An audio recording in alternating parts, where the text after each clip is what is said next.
몸은 죽여도 영혼은 죽일 수 없는 자들을 두려워하지 마라. 오히려 영혼과 몸을 능히 지옥에 멸망시킬 수 있는 분을 두려워하여라. 참새 2마리가 한 아사리온에 팔리지 않느냐. 그러나 그것들 중 하나라도 너희 아버지의 허락 없이는 땅에 떨어지지 않을 것이다. 또 아버지께서는 너희 머리카락까지도 다 세워놓고 계신다. 그러므로 두려워하지 마라. 너희는 많은 참새들보다 더 귀중하다. 아멘. 자, 오늘은 사도신경의 첫 번째 신앙 고백에 대해서 말씀을 전하겠습니다. 우리 교단에서 번역해서 사용하고 있는 사도신경에서 첫 번째 고백은 나는 하나님 아버지, 즉 전능하신 하늘과 땅의 창조주를 믿습니다. 입니다. 자, 우리나라 말의 어순으로는 믿습니다가 가장 뒤에 올 수밖에 없지만은 영어나 헬라어나 라틴어 등의 서구의 언어의 사도신경 원문에서는 나는 믿습니다가 이 신앙 고백의 맨 처음 단어입니다. 자, 이 말은 사도신경과 같은 신앙 고백에서 가장 중요한 요소가 각 성도 개인이 직접 자기 입으로 자신의 믿음을 시인하는 것, 내가 믿습니다 라고 말하는 것이라는 의미입니다. 자, 그러면 여러분, 우리는 단지 입으로 믿는다고 말하기만 하면 참된 믿음을 소유한 것일까요? 그렇지 않습니다. 이 신앙 고백이라는 것은 단순히 머리로만 인정하고 말하고 끝나는 것이 아니라 그것을 체험함으로써 확실히 믿게 되는 것입니다. 즉, 우리의 믿음은 객관적인 신앙 고백과 주관적인 경험이 모두 함께 있어야 한다는 것입니다. 이 두 가지 요소를 모두 강조하는 것이 대단히 중요합니다. 자, 왜냐하면 그렇지 않게 되면 우리는 필연적으로 어느 한쪽으로만 치우치게 되기가 너무 쉽기 때문입니다. 대표적인 예로 오늘날 교회에서 오순절 은사주의와 같은 그런 성향의 교회들을 보게 되면은 영적 체험만을 강조하고 어떤 교리적인 신앙, 그 교리적인 지식은 거의 내다버리시다시피 해서 이성적 신앙이 없어져 버린 그런 교회가 되는 것을 많이 볼 수 있지 않습니까? 그렇지 않으면 아예 어떤 영적 체험은 배제시켜버리고 신앙 고백과 외면적인 순종에만 치우치는 그런 냉랭한 교회가 되는 것도 우리는 자주 볼 수가 있습니다. 그러므로 우리는 항상 이 교리를 충실히 배우고 고백하면서 동시에 그 교리를 경험적으로 알게 해달라고 하나님께 항상 간구해야 합니다. 그렇게 함으로써 우리는 참으로 살아있는 신앙생활을 할 수 있게 되는 것입니다. 자, 이제 우리가 읽은 말씀을 살펴보면서 사도신경의 첫 번째 신앙 고백에 대해서 생각해 보겠습니다. 자, 오늘 우리 본문이 들어있는 마태복음 10장을 처음부터 간략하게 살펴보게 되면 예수님께서는 12제자를 택하시고 그들에게 더러운 영을 쫓아내고 병을 고치는 능력을 주셨습니다. 자, 그리고 이제 그들을 전도자로 파송하시면서 그들에게 앞으로 예견된 박해에 대해서도 말씀해 주시는 것을 볼 수 있습니다. 자, 그러시면서 예수님은 그들에게 박해하는 자들을 사람을 두려워할 필요가 없다고 이렇게 말씀하시는데 오직 하나님을 두려워해야 한다고 말씀하시고 계시는 것을 볼 수 있습니다. 자, 바로 그 말씀이 오늘 우리가 읽은 마태복음 10장 28절부터 31절까지 말씀입니다. 자, 다시 사도신경의 신앙 고백을 살펴보겠습니다. 이 맨 처음으로 나오는 신앙 고백이 무엇입니까? 바로 우리는 하나님 아버지를 믿는다. 아버지 하나님을 믿는다라는 것입니다. 그런데 여러분, 이 하나님을 아버지라고 고백하는 것은 우리 성도들만의 전유물이 아닙니다. 자, 왜냐하면 이 삼위일체 하나님을 믿지 않는 사람들이나 혹은 자유주의 신학을 따르는 사람들조차도 하나님을 아버지로 부르는 경우가 참 많기 때문입니다. 그런데 그들은 이 하나님을 우리가 아는 대로 아버지라 부르는 것이 아니라 하나님을 만물의 아버지, 온 인류의 아버지라고 이렇게 생각하는 것을 볼 수 있습니다. 자, 물론 그들의 생각이 아예 틀린 것은 아닙니다. 왜냐하면 하나님은 실제로 모든 피조물들을 다 돌보시며 악인이든 의인이든 똑같이 그들에게 필요한 것을 공급해 주시는 분이시기 때문입니다. 그런 의미에서 본다면은 하나님께서는 정말로 만물의 아버지신 것이 맞습니다. 그러나 우리가 이 사도신경에서 고백하는 대로의 의미, 그 하나님 아버지라는 것은 완전히 다른 의미입니다. 우리는 이 불신자들이 말하는 것처럼 막연하거나 모호하게 하나님을 아버지라고 부르는 것이 아닙니다. 우리가 하나님을 아버지라고 부르는 것은 마치 우리가 눈에 보이는 육신의 아버지를 부르는 것보다 더욱더 명확하고 더욱더 확고한 것입니다. 하나님은 우리를 구원하시고 영원한 생명을 주시는 하늘 아버지십니다. 실제로 그분은 살아계신 우리 아버지십니다. 또한 우리 성도들은 하나님의 사랑을 실제로 받고 있는 또한 영원히 받는 참된 그분의 자녀가 되는 것입니다. 이것은 모든 사람에게 다 주어진 것이 아닙니다. 하나님께서 따로 선택하시고 구별하신 그분의 백성들에게만 주어지는 것입니다. 여러분, 그러면 우리는 어떻게 하나님의 아버지로 믿게 된 것입니까? 여러분, 우리가 하나님의 자녀가 된 것은요, 결코 날 때부터 타고난 것이 아닙니다.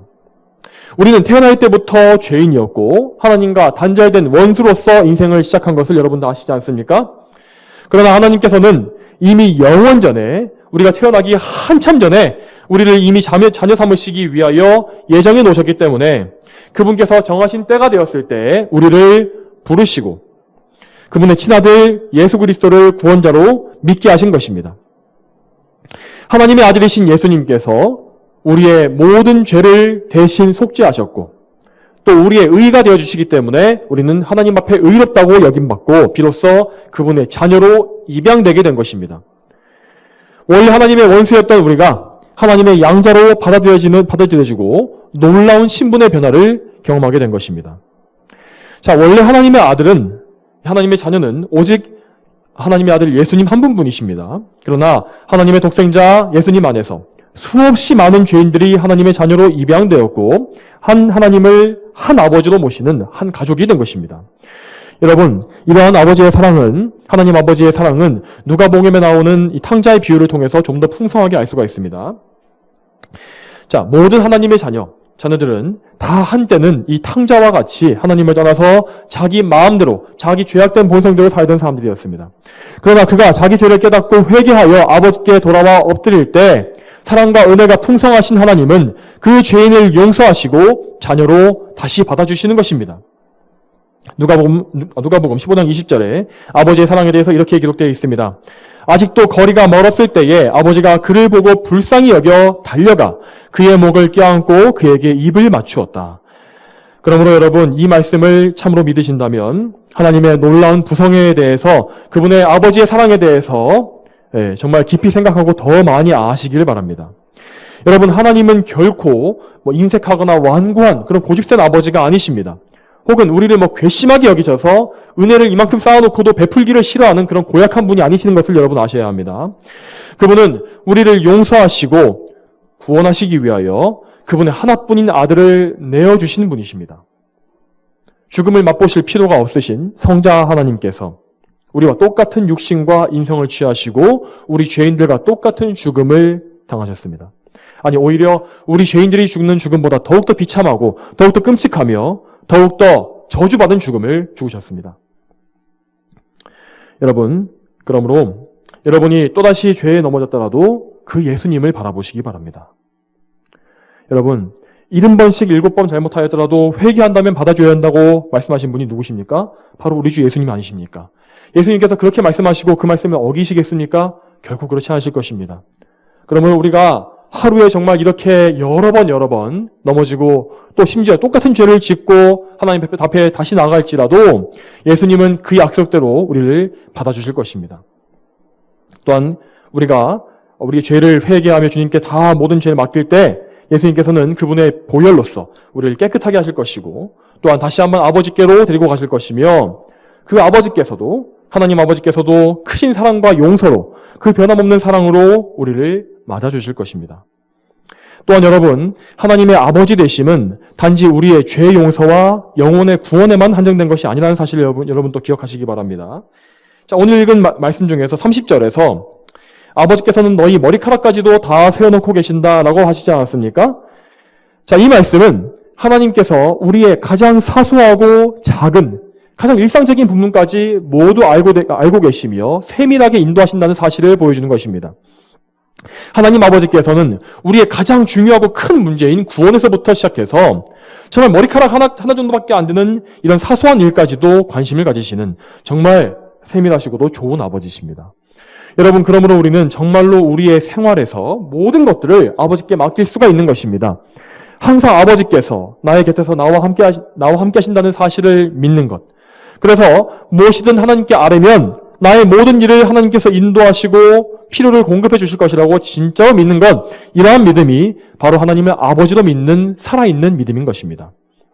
그러나 여러분, 우리가 이런 믿음을 가지기가 얼마나 힘이 됩니까? 정말 우리는 하루 동안에도 얼마나 많은 문제에 부딪히곤 합니까? 그럴 때 특히나 다급하거나 뭔가 골치 아픈 문제가 생겼을 때 우리는 그럴 때마다 마치 하나님께서 아버지가 아니신 것처럼 하나님께서 우리 곁에 계시지 않은 것처럼 행동할 때가 얼마나 많습니까?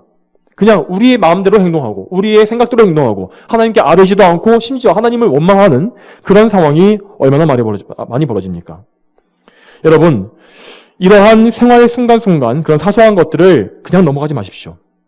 하나님의 살아계심과 그분의 아버지 되심을 인정하지 않고 사는 것은 그것이 아무리 짧은 순간이라 할지라도 분명한 죄입니다. 그러므로 여러분의 하루 동안의 이 생각과 행동과 말을 항상 점검하시고 회개하는 시간을 가지시기 바랍니다. 그래서 여러분이 하나님께 아버지께 아뢰지 않고 여러분의 죄악된 본성대로 마음대로 했던 것이 있다면 그것을 회개하시고 항상 하나님께 모든 것을 구할 수 있는 믿음을 달라고 간구하시기 바랍니다. 여러분, 이렇게 우리가 자신의 믿음 없는 것을 슬퍼하면서 믿음을 달라고 간구할 때 하나님께서는 그 기도를 다 들어주실 것입니다. 성경에도 그런 예가 많이 나와 있지 않습니까? 예를 들어서 대표적으로 귀신 들린 아이의 아버지가 예수님께 제가 믿습니다. 저희 믿음 없는 것을 도와주소서 라고 부르짖었을 때 예수님께서는 그 기도를 들어주시고 그에게 믿음을 더해주셨으며 또한 그 자녀 역시 살려주셨습니다. 또한 사도들 역시 예수님께 나와서 저에게 믿음을 더하소서라고 했을 때 그 기도는 정말 풍성하게 응답받았던 것을 볼 수 있습니다. 정말 그들이 참으로 기도했기 때문에 또 하나님께서 그들의 기도를 기뻐하셨기 때문에 하나님께서는 그 사도들에게 정말 전 세계로 나아가서 예수님의 복음을 선포할 수 있는 그 놀라운 믿음을 허락하신 것입니다. 또한 로마서 8장 32절에 자신의 아들을 아끼지 않으시고 우리 모든 사람을 위하여 내어주신 분께서 어찌 아들과 함께 모든 것을 우리에게 은혜로 주지 않으시겠느냐라고 기록되어 있지 않습니까? 그러므로 여러분의 모든 삶의 순간에서 하나님께서 아버지심을 인정하고 그분께 여러분의 삶을 맡기시는 믿음을 가지시기 바랍니다. 그 믿음을 또한 하나님께 구하시기 바랍니다.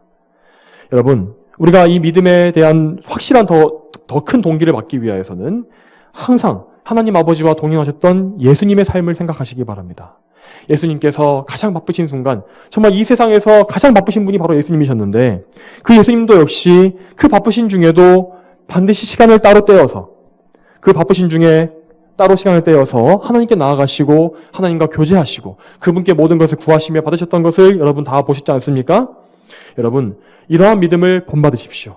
주 예수 그리스도를 바라보십시오. 그러면 여러분은 그리스도 안에 있게 될 것이고 또한 예수님과 함께 아버지 하나님 안에서 살게 될 것입니다. 다음으로 이 사도신경은 전능하신 하나님을 믿는다고 고백합니다. 여러분, 하나님께서는 죄를 짓는 것 빼고는 거짓말을 하시거나 악을 행하시는 그런 것을 빼고는 모든 것을 다 하실 수 있는 전능하신 분이십니다. 하나님께서는 정말 참으로 모든 것을 하실 수 있는 능력이 있으신 분입니다. 그러나 여러분, 정말 우리의 작고 보잘것없는 이 믿음이 하나님의 전능하심을 믿는 것에 있어서도 얼마나 번번이 실패하고 맙니까? 정말 우리는 성경을 통해서 하나님의 전능하심을 많이 봅니다. 이집트에 10가지 재앙을 내리신 것, 그리고 홍해와 요단강을 갈라버리신 것, 또 신약성경에 이르러서도 죽은 자를 살리시고 5,000명을 먹이신 그 하나님의 전능하심. 근데 이것들을 우리가 성경을 통해서 분명히 보고 또 지적으로 그것에 대해서 동의합니다. 그렇지만 그것이 마치 그냥 성경에 있는 것처럼, 성경에만 있는 것처럼 여길 때가 얼마나 많습니까? 물론 지금은 이 계시가 다 완성되었고 복음이 정말 널리 선포되었기 때문에 하나님의 뜻이 전해지는 것이, 하나님의 뜻이 전달되고 선포되는 것이 기적을 통해서가 아니라 계시된 말씀을 통해서 전해지는 것이 더 일반적인 그런 상황입니다. 그렇지만 그렇다고 해서 하나님의 능력이 없어지셨거나 중단된 것은 결코 아닙니다. 여전히 하나님께서는 나라와 민족들을 주관하시며 우주와 자연 환경을 운행하고 계십니다. 이런 광대한 것뿐만 아니라 각 개인의 삶에서도 주관하시며 하나님의 기적과 놀라운 일들을 행하고 계십니다. 여러분, 또한 우리 개인적 영역에서도 마찬가지입니다. 하나님은 병을 고쳐주실 수 있는 분이십니다. 사람이 고칠 수 없는 불치병도 하나님은 얼마든지 고쳐줄 수 있으십니다. 물론 어떤 병은 아무리 기도해도 고침받지 못하는 경우가 있는 것을 볼 수 있습니다. 그렇지만 그런 경우는 하나님께서 그것을 고치지 못해서 방치하시는 것이 아니라 그 병을 통해서 그 사람에게 더 큰 유익을 주시기 위해서 섭리적으로 잠시 그것을 내버려 두시는 것일 뿐입니다. 여러분 바울 사도 역시 그런 경험을 하지 않았습니까? 그가 여러 번 구했음에도 불구하고 하나님께서 네가 받은 은혜가 족하다라고 말씀하시면서 그 기도를 들어주지 않으셨죠. 하지만 그 질병이 오히려 바울 사도에게 더 큰 능력이 되었고 하나님의 강력하신 역사하심을 보여줄 수 있는 그런 도구가 되지 않았습니까? 또한 여러분, 하나님께서는 사람의 구원과 멸망에 있어서도 전능하신 분이심을 믿으셔야 합니다. 오늘 본문 28절을 다시 보겠습니다. 28절 말씀에 몸은 죽여도 영혼은 죽일 수 없는 자들을 두려워하지 마라.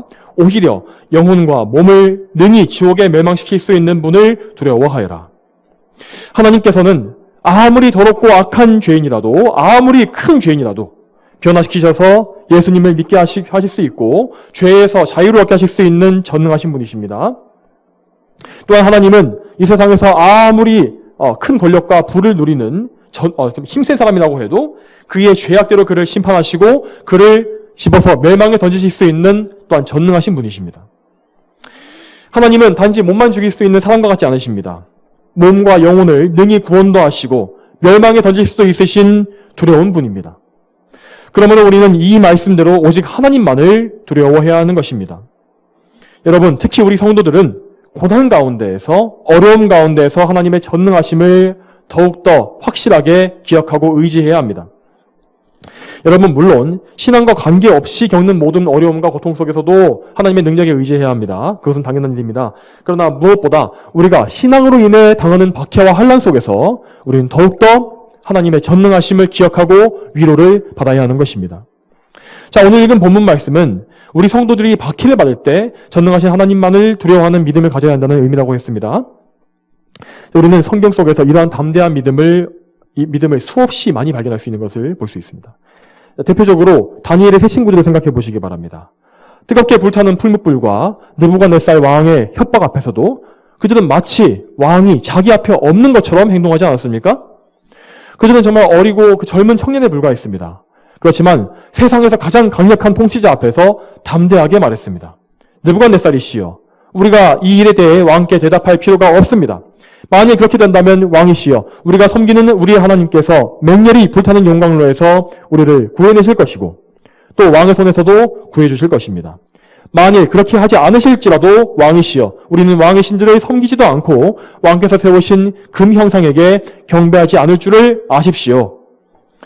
이 세 사람의 놀라운 신앙 고백을 여러분 보시기 바랍니다. 삶과 죽음을 오직 전능하신 하나님께 맡긴 것이 바로 그들의 믿음이었습니다. 이러한 신앙 고백은 그 세 사람에게만 있었던 것이 아니라 오직 이제까지 하나님을 용감히 섬겼던 수많은 믿음의 사람들이 동일하게 고백했던 것을 우리는 볼 수 있지 않습니까? 여러분, 그 사람들이 어떻게 각기 다른 시대와 각기 다른 상황에 처해 있으면서도 그렇게 똑같은 믿음을 가질 수 있었던 것일까요? 왜냐하면 그들 모두가 똑같은 하나님을 믿었기 때문입니다. 그들의 믿음의 근거이신 분, 그분이 항상 불변하시는 동일하신 하나님이셨기 때문입니다. 또한 동일한 성령께서 시대를 막론하고 상황을 막론하고 가장 최악의 상황에서라도 그 믿음의 사람들을 지키셨으며 또한 변함없이 그들의 생명을 보호하셨기 때문에 그들 모든 믿음의 사람들은 모든 시대 속에서 모든 상황 속에서 동일한 믿음을 고백했던 것입니다. 그러므로 여러분, 우리가 신앙을 지키기 위해서 손해를 보아야 할 상황이 올 수도 있습니다.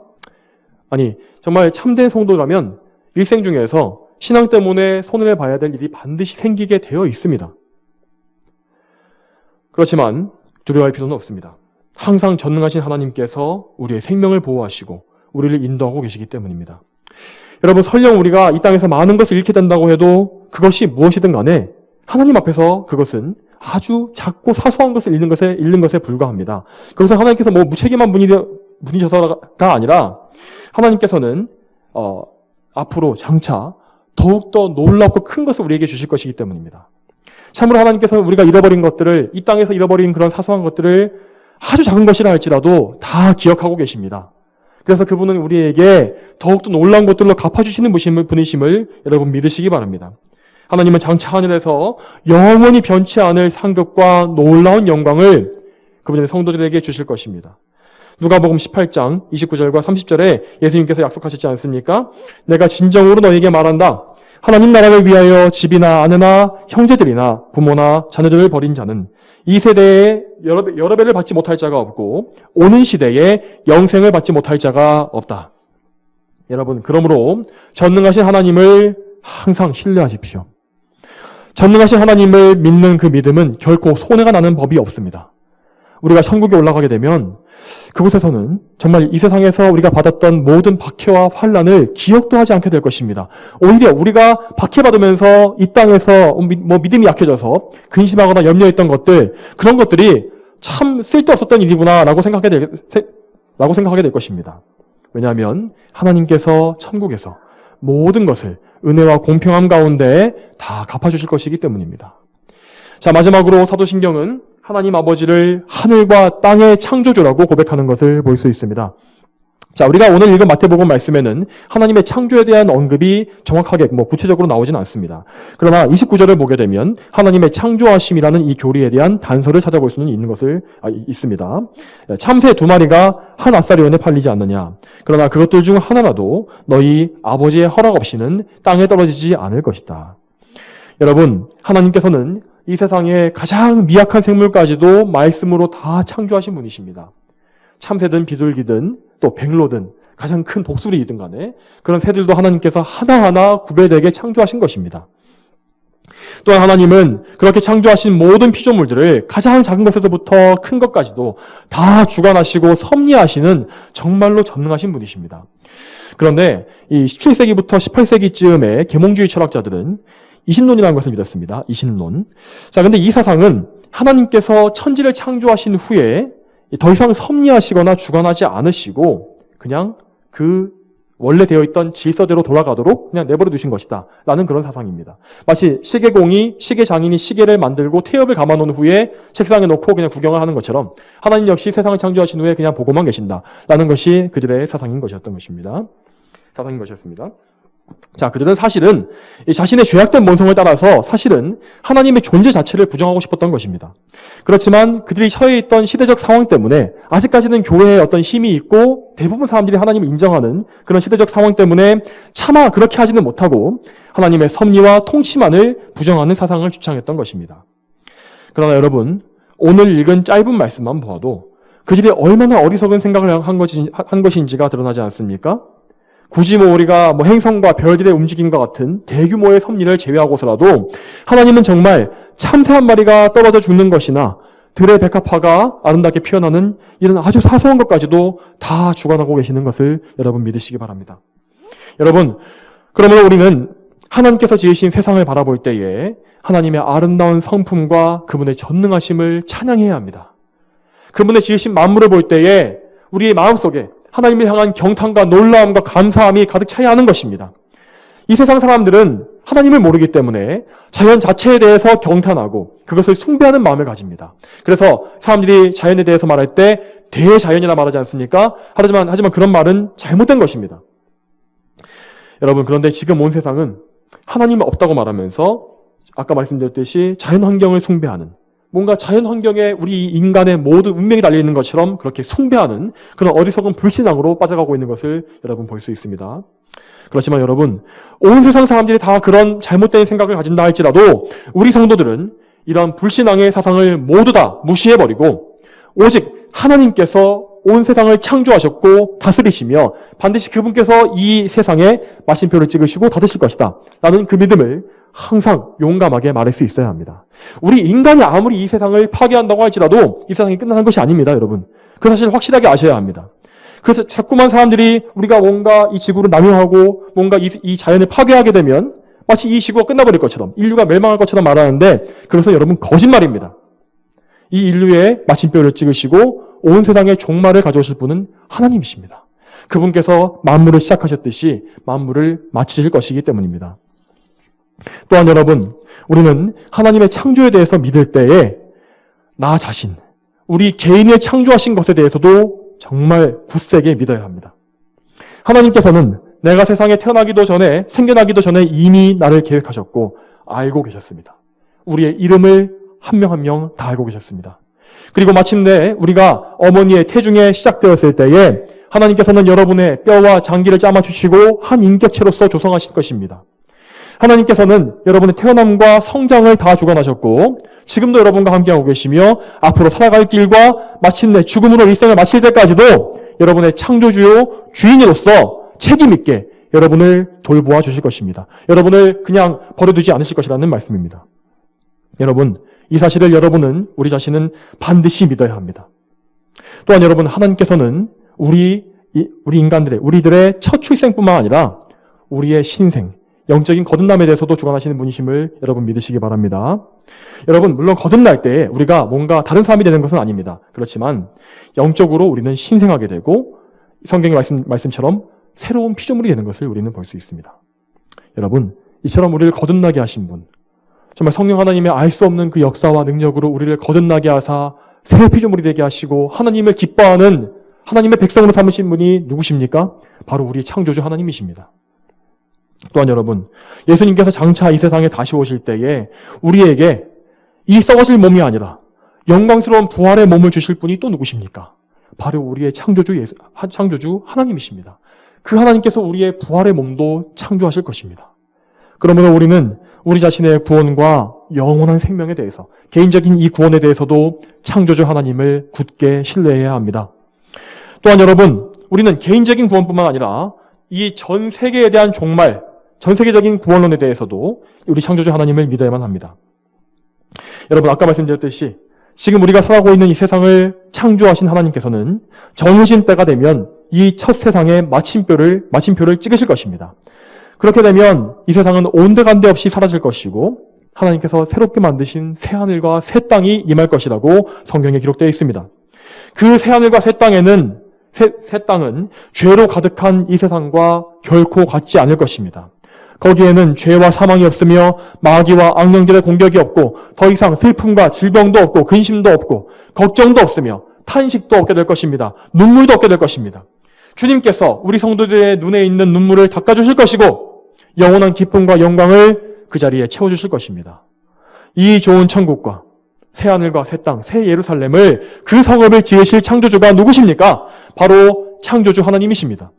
그러므로 우리가 창조주 하나님을 올바르게 믿는 신앙을 가지고 있다면 우리는 이 세상이, 지금 이 첫 세상이 흔들리고 무너져 간다고 해도 두려워할 필요가 없습니다.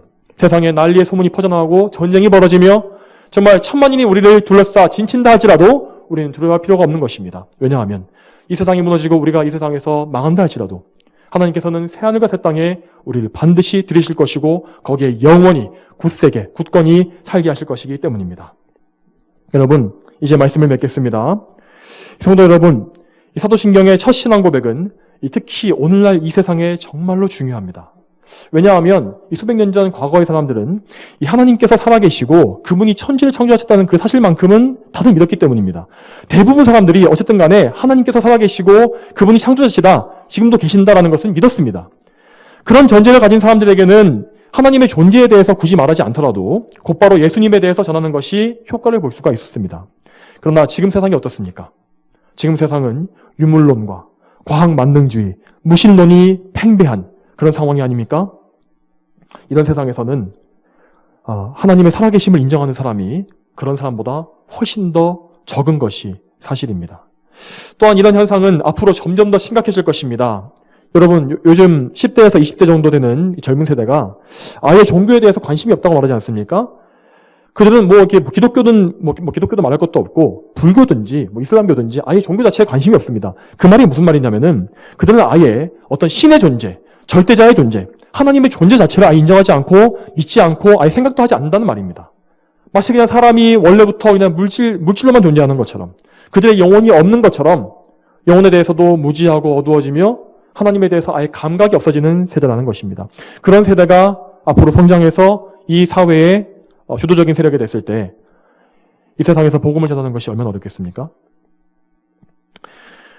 정말 그런 사람들에게 하나님께서 세상을 창조하시고 지금도 통치하고 계신다, 또한 우리 아버지가 되신다는 이런 신앙 고백은 마치 무슨 외계인에 대해서 얘기하는 것보다 더 생소하고 더 이상한 말로 또 느껴질 것이 분명합니다.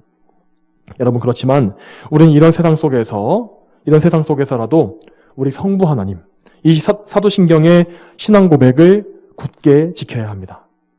하나님이 없다고 말하는 어리석은 자들에게 언제든지 하나님의 살아계심과 그분의 통치하심과 창조하심, 또한 이 세상을 마치시고 새하늘과 새 땅에 오게 하실, 또한 악인들을 심판하실 하나님의 그 영광스러운 주권에 대해서도 증거할 수 있어야 하는 것입니다.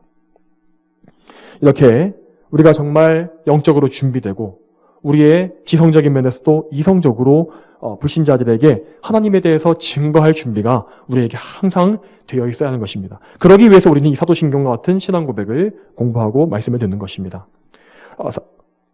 사랑하는 성도 여러분, 전능하시고 천지를 창조하신 하나님 아버지를 굳게 믿으시기 바랍니다. 또한 그분을 여러분 자신의 영원한 아버지, 전능하신 창조주로 믿으십시오. 여러분 자신의 창조주로 믿으시기 바랍니다.